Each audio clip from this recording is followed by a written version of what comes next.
Welcome to The Explainer. Today, we are diving deep into the absolute whirlwind that is the life of Mike Tyson. I mean, you talk about a legend.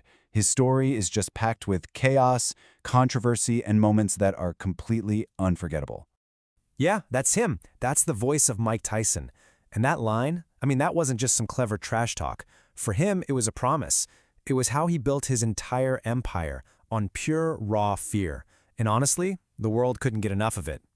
They called him Iron Mike, and man, did he live up to the name. He wasn't just a boxer, he was like a hurricane in the ring. The power he had was just unreal, absolutely blinding speed. You looked at him and thought, there's no way anyone can beat this guy. Seriously, a lot of fights were basically over before they even started, just from the look on the other guy's face. But here's the thing about Mike Tyson. For all that incredible dominance, his story is also filled with these moments of just shocking self-destruction. And no moment, none, is more famous or infamous than what went down on this very night, right here in Vegas. So you have to ask, right? How did the undisputed king of the world end up there? Well, to get a handle on the bite, the money problems, the whole legend, we've got to go all the way back to the very beginning to see what created Iron Mike in the first place. Okay, so our story begins in the super tough streets of Brownsville, Brooklyn. And let me tell you, growing up there, a life of crime wasn't really a choice. It was more like the default setting.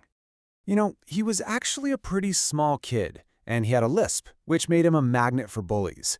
But he figured out pretty quickly that he could fight back. Boy, could he fight. By the time he was 13, he'd been arrested almost 40 times. It was in a juvenile detention center, of all places, that someone finally saw potential in all that rage, a counselor named Bobby Stewart. So Stewart makes this introduction, and it's the one that changes everything. He introduces Mike to the legendary trainer, Cus D'Amato. And Cus didn't just become his trainer, he became his legal guardian, really the only father figure Mike ever had.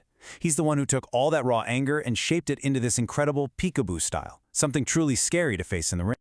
And with Cus in his corner, wow, Tyson's rise was just meteoric. Look at this timeline. It's insane. In a little over 2 years, he goes from his very first pro fight to being the undisputed heavyweight champion of the world. He didn't just climb the ranks, he literally blasted through them. And if you want a number that really tells the story, here it is, 16. 16 of his first 28 pro fights ended in the first round. Can you believe that? His opponents barely had time to break a sweat before they were on the canvas. It was just over. And then this, at just 20 years old, 20, he becomes the youngest heavyweight champion ever. That record still stands today, by the way. Think about that. He had conquered his entire sport at an age when most of us are still trying to figure out what we want to do with our lives. So he's on top of the world, right? The baddest man on the planet, untouchable. But the very same fire that got him there was about to start burning everything down. Away from the bright lights of the ring, his whole world was beginning to unravel. And then came Tokyo. This was the first huge crack in the armor. A massive underdog, a guy named Buster Douglas, does what everyone thought was impossible. He knocks out Mike Tyson. This is still talked about as one of the biggest upsets in sports ever. Just like that, the invincible man wasn't. But that loss, it wasn't the cause of the problem, it was a symptom. The real issue was that his anchor, his mentor, Cus D'Amato, had passed away. And without Cus there to guide him, the whole thing fell apart.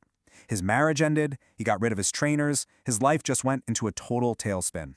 And that spiral hit absolute rock bottom in 1992. Tyson was convicted of raping Desiree Washington. He was sentenced to 6 years in prison. And just like that, the career that had been one of the biggest in all of sports just stopped. Okay, so he gets out of prison in '95, and he starts this comeback. And for a minute there, it really looked like the old Mike was back. He was just crushing guys, won a couple of titles. It really seemed like the king had returned. But then came the real test, a fight against Evander Holyfield. Now, a lot of people thought Holyfield was kind of washed up, that this would be an easy win for Tyson. Nope. In another huge upset, Holyfield just wore him down and beat him. It was unbelievable. Well, after a fight like that, of course, everyone wanted a rematch, and it was huge. They called it the Sound and the Fury, and the numbers were just astronomical. We're talking record-breaking pay-per-view buys, and the fighters themselves walked away with a cool $65 million between them. And this is where we came in. This is that night in Vegas. In the third round, Tyson is losing. He's frustrated, and he does something no one could ever imagine. He bites a chunk of Holyfield's ear off. He gets disqualified, of course, and his career, well, it hits a whole new kind of low. So after the bite, the fallout was massive. They took his boxing license, fined him $3 million, and yeah, he did fight again eventually.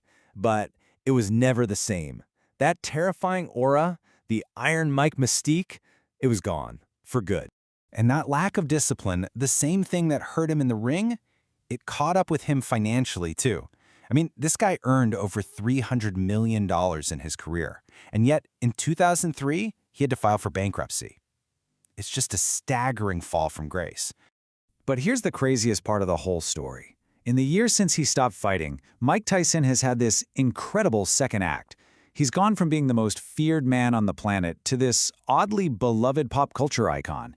He was in The Hangover, he's got a podcast, he's almost become this wise, funny figure. Who saw that coming? And that really is the story of Mike Tyson, isn't it? It's a life of just total opposites. On one hand, you have this historic, once-in-a-generation athlete. And on the other, you have these incredibly deep, public, and tragic personal problems. So what's the takeaway here? Mike Tyson's legacy has to be one of the most complicated in all of sports. He flew higher than almost anyone and fell harder than you can imagine. Is he a hero, a villain, just a sad cautionary tale? Maybe he's all of those things at once. Which really leaves us with the final question, doesn't it?